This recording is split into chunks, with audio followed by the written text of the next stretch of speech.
மக்கள் தலைவரின் அலைஞ்சா மக்களையும் சுடுவேன். மக்களை சுடுவியா நீ? என்ன சுடு? முடிஞ்சா சுடு. Halo sahabat, Assalamualaikum. Apa kabar? Semoga sehat selalu dan senantiasa bahagia. Terima kasih sudah subscribe dan selalu setia menyimak video-video SLMT-TV. SLMT-TV kali ini akan kembali hadir menghibur dengan alur cerita film-film pilihan. Kali ini SLMT-TV akan bercerita tentang sebuah film yang berjudul Labam.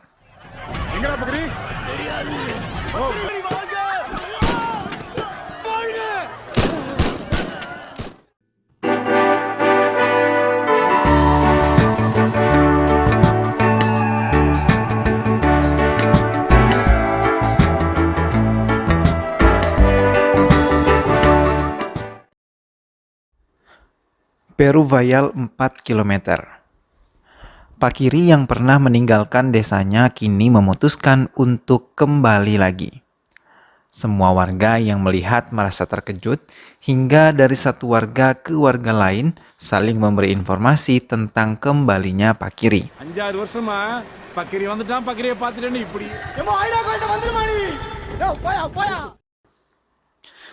Pendukung Vanagamudi langsung mencoba menghabisi Pak Kiri. Tapi pendukung Pak Kiri pun tidak tinggal diam. Ia langsung membela Pak Kiri. Hingga mereka berlari meninggalkan tempat tersebut.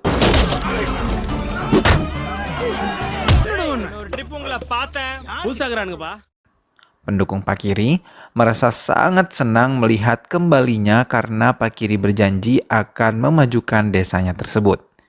Hingga mereka membawa Pak Kiri ke kantor desa untuk mencalonkan diri sebagai kepala desa menyaingi Vanagamudi.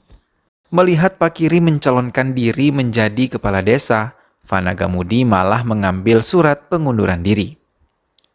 Ia beralasan desa bisa lebih maju ketika pihak yang lebih muda bisa memimpin desa menjadi lebih baik. Hingga Pak Kiri mutlak menjadi pemimpin desa Peruvayal. Pak Kiri langsung menjalankan tugasnya sebagai pemimpin desa dan tujuan utamanya adalah memperbaiki semua faktor kehidupan yang ada di desa tersebut. Pak Kiri membuka lahan yang telah ditanami tebu tapi tidak dimanfaatkan dengan optimal. Vanagamudi memiliki rencana lain atas pengunduran dirinya. Semua pemilik pabrik di desa yang merupakan anak buah Vanagamudi terkejut ketika mendengar keputusan Vanagamudi mengundurkan diri karena kelompok Pak Kiri telah mendatangi pabrik pengolahan tebu dengan membawa tebu-tebu yang sudah mereka tebang. Vanagamudi memberi kode kepada pemimpin pabrik tebu agar memperbolehkan Pak Kiri memasuki pabrik tersebut. Beberapa warga yang dibawa oleh Pak Kiri merasa takjub dengan apa yang ada di pabrik tersebut. Pak Kiri tak segan-segan memberikan mereka penjelasan dan pengarahan tentang cara kerja dan proses pembuatan gula dari awal hingga akhir. Karena selama Vanagamudi berkuasa, mereka tidak pernah memasuki area pabrik, apalagi sampai tahu proses pengolahan tebu. Pak Kiri mulai membuka program kerja baru, membuka lahan-lahan tandus menjadi lahan yang produktif. Pak Kiri beserta kelompoknya membuat banyak sekali drone untuk mengawasi semua yang mereka lakukan di lahan pertanian baru. Melihat Pak Kiri mulai membuka lahan di daerah utara dan selatan, mengakibatkan anak buah Vanagamudi menjadi geram. Karena mereka memiliki sertifikat, merasa khawatir Pak Kiri dan kelompoknya akan menguasai tanah-tanah mereka. Vanagamudi yang mendengar keluh kesah anak buahnya menginginkan Pak Kiri dihabisi dan meminta polisi datang untuk menghentikan aksi Pak Kiri membuka lahan baru. Polisi yang telah tiba di lahan meminta Pak Kiri dan anak buahnya meninggalkan lahan kosong tersebut. Hingga warga yang melihatnya tak bisa berbuat banyak. Mereka hanya bisa terdiam. Pak Kiri pun datang dengan membawa dokumen dan menunjukkan kepada polisi tersebut. Dokumen yang dibawa Pak Kiri telah diubah berdasarkan undang-undang di bawah kuasa hukum yang resmi. Dokumen yang menunjukkan tanah tersebut merupakan milik desa, bukan dokumen yang dimiliki oleh polisi yang merupakan hasil rekayasa Fanagamudi untuk menguasai tanah-tanah di desa tersebut. Polisi yang mendengar penjelasan Pak Kiri pergi begitu saja meninggalkan lahan tersebut.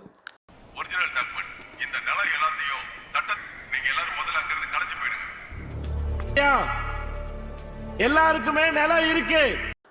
Sedangkan warga merasa bahagia karena akhirnya mereka memiliki hak atas tanah tandus tersebut. Dan mereka dengan semangat membajak lahan tersebut untuk ditanami yang kemudian akan menghasilkan. Semua warga dikumpulkan termasuk Fanagamudi yang datang di area kantor kepala desa. Pak Kiri menyampaikan program barunya.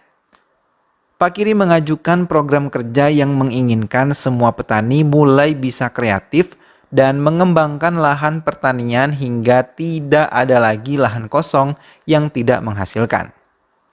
Mereka diminta untuk menandatangani surat pernyataan pertanian kolektif yang akan mengembangkan semua bersama warga.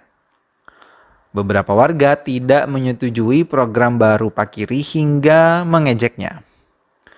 Namun Pak Kiri hanya menanggapinya dengan kepala dingin hingga mereka bisa menerimanya. Fanagamudi memberikan 5 hektar tanahnya untuk bisa diolah dan dijadikan lahan pertanian juga sebagai bentuk dukungan atas program kerja Pak Kiri. Tapi Fanagamudi memiliki rencana jahat lainnya bersama anak laki-lakinya bernama Balaji yang berada di Amerika. Mereka merencanakan membuat pabrik biodiesel yang nantinya akan menjadikan lahan kekayaan bagi keluarganya. Kini Pak Kiri bersama kelompoknya mulai membuat irigasi hingga bisa mengaliri sawah dan perkebunan agar tidak lagi kekurangan air. Kelompok Fanagamudi yang selalu memantau kemajuan warga desa hanya bisa tersenyum karena mereka telah merencanakan membeli hasil panen mereka dengan harga rendah. Karena kelompok Fanagamudi terkenal menjadi pengepul di desa mereka. Desa Peruvayal kini telah menjadi desa yang mandiri. Semua hasil kerja keras Pak Kiri untuk memajukan desa sedikit demi sedikit mulai terlihat. Kali ini, kapas yang telah memasuki masa panen.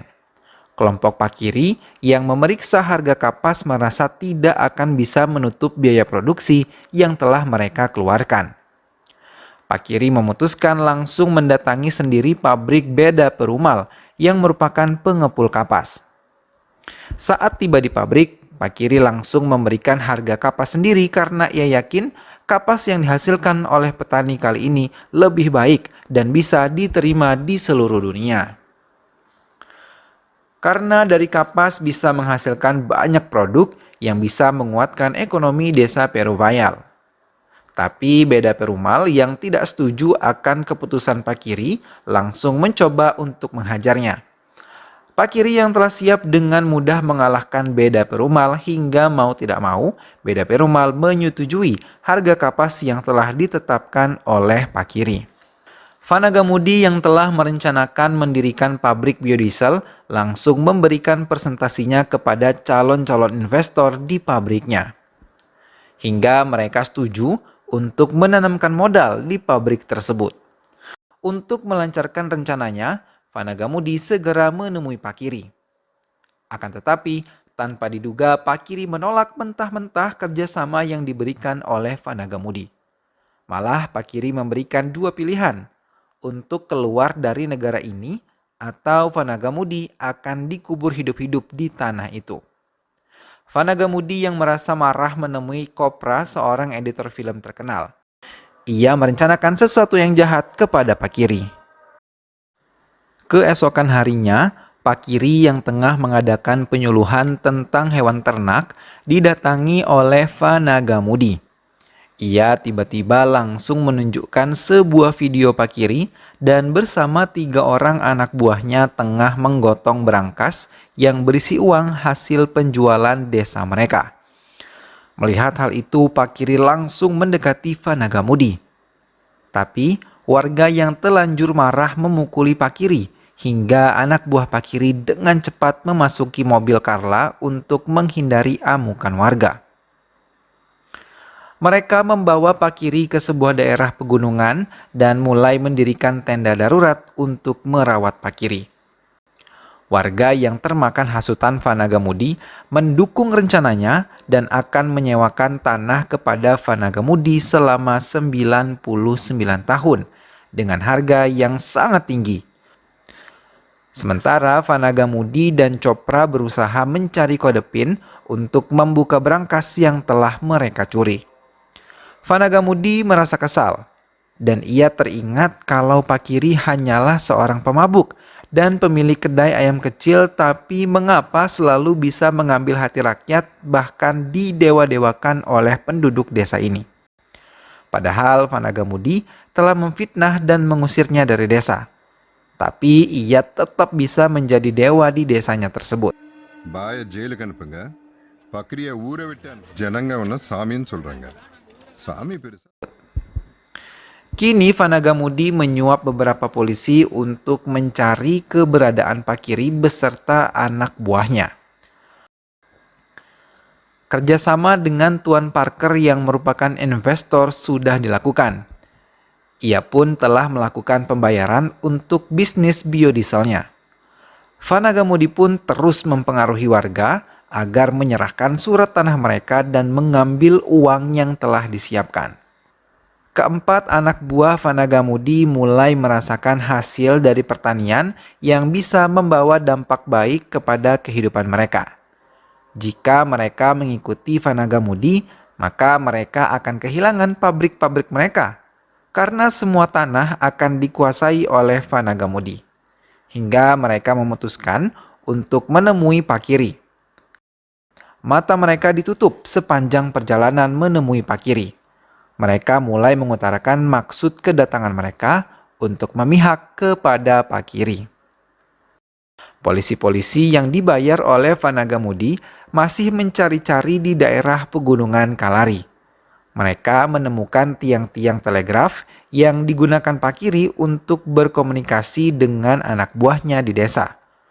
Mereka menyusuri kabel-kabel tersebut sampai mereka menemukan seorang anak buah Pakiri tengah menghadap mesin telegraf. Polisi-polisi itu mengambil mesinnya, lalu mengikat anak buah Pakiri dan membakar tempat tersebut beserta dengan dirinya hidup-hidup.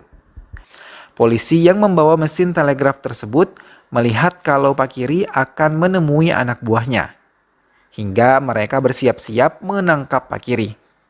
Tapi Pakiri yang telah mengetahui pergerakan polisi hanya mengirimkan 2 orang anak buahnya untuk mengawasi polisi-polisi tersebut. Mereka bahkan mengempiskan ban mobil polisi. Pakiri yang selalu dikelilingi oleh anak buah yang pintar dalam bidang IT, ternyata telah meletakkan kamera tersembunyi di hiasan ikan yang tergeletak di atas meja rapat. Ia kemudian memutar rekaman tersebut. Menyadari pelaku pencurian brankas itu adalah Vanagamudi yang menggunakan jasa Carlota untuk mengedit kalau Pakiri adalah pelakunya. Clara membawa Pakiri yang menyamar menemui Chopra dan menekannya untuk mengatakan kalau dirinya lah yang telah merekayasa video pengambilan brankas tersebut. Sementara anak buah Pakiri pun telah berhasil menemukan brankas yang telah dicuri oleh Vanagamudi dan juga Carlota. Saat semua warga tengah mengantre menyerahkan sertifikat tanah dan mengambil uang hak mereka, tiba-tiba layar televisi hidup dan memberitakan kalau Vanagamudi yang telah menipu warga. Karena ia sendirilah yang telah mengambil brankas tersebut dan mengubah wajah pelaku menjadi wajah Pakiri.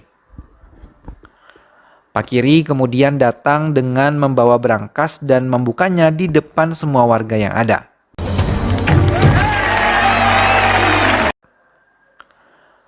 Pakiri mencoba menjelaskan kepada warga kalau penjualan tanah yang akan mereka lakukan akan membuat mereka hidup sengsara karena saat ini uang yang ditawarkan oleh Vanagamudi cukup besar. Tapi untuk beberapa tahun ke depan uang-uang tersebut tidak akan ada artinya. Berbeda dengan mereka yang menanamnya dan menjadikan lahan tersebut lahan yang produktif. Semakin tahun akan semakin meningkatkan kesejahteraan hidup mereka.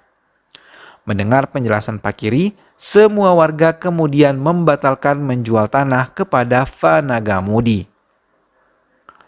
Fanagamudi marah dan meminta semua polisi dan anak buahnya menangkap para pendukung Pak Kiri.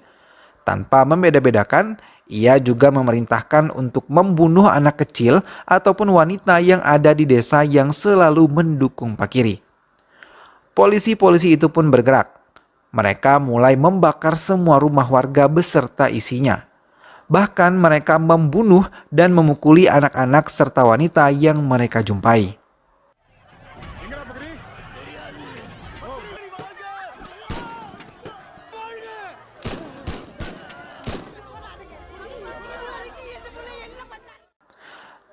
Pak Kiri yang langsung menemui kepala polisi tak membuang waktu. Ia langsung menembak mati polisi tersebut hingga kelompok polisi tadi tidak lagi menyakiti anak buah Pak Kiri. Fanagamudi segera melarikan diri ke lahan yang akan didirikan pabrik. Tapi warga yang telah marah menyerang dan menghancurkan rumah Fanagamudi. Bahkan sebagian dari warga desa telah berada di lahan pembangunan pabrik. Mereka siap melindungi Pak Kiri yang hendak ditembak oleh Fanagamudi. மக்கள் தலைவர் அலைஞ்சா மக்களையும் சுடுவேன். மக்களை சுடுவியா நீ? என்ன சுடு? முடிஞ்சா சுடு. Hingga tanpa disadari Fanagamudi telah diangkut oleh traktor dan bagian perutnya telah berada di tengah-tengah garukan traktor hingga bagian perutnya terluka parah. Dirinya hanya bisa menjerit kesakitan. Namun tidak sampai di situ, warga lain yang menaiki traktor lain menarik kaki Fanagamudi hingga tubuhnya terbelah dua, menyisakan ususnya yang terburai. Semua warga memandang jijik karena darah langsung menyiram tanah mereka. Pak Kiri langsung meminta warga lain untuk memanen hasil pertanian yang sudah bisa mereka nikmati. Karena Pak Kiri merasa tugasnya telah selesai di desanya, ia kemudian memutuskan untuk meninggalkan desa itu lagi.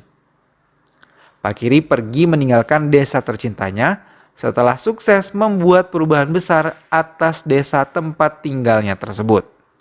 Ia pun pergi melanjutkan perjalanannya, mengarungi pengalaman-pengalaman dan hidup yang baru.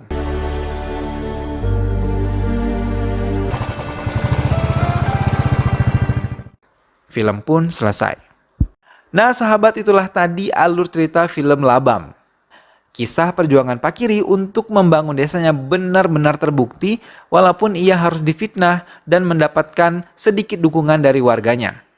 Ia terus berjuang dan membuktikan bahwa dirinya mampu membawa kesejahteraan bagi desa tempat kelahirannya. Semoga sahabat semua terhibur setelah menyimak alur cerita film ini. Sampai berjumpa lagi di alur cerita film-film yang lainnya. Dukung terus SLMT TV dengan cara klik like, komen, share, dan juga subscribe. Kita ketemu lagi di video selanjutnya ya. Terima kasih sudah menyimak video ini sampai akhir. Sehat selalu sahabat dan wassalamualaikum.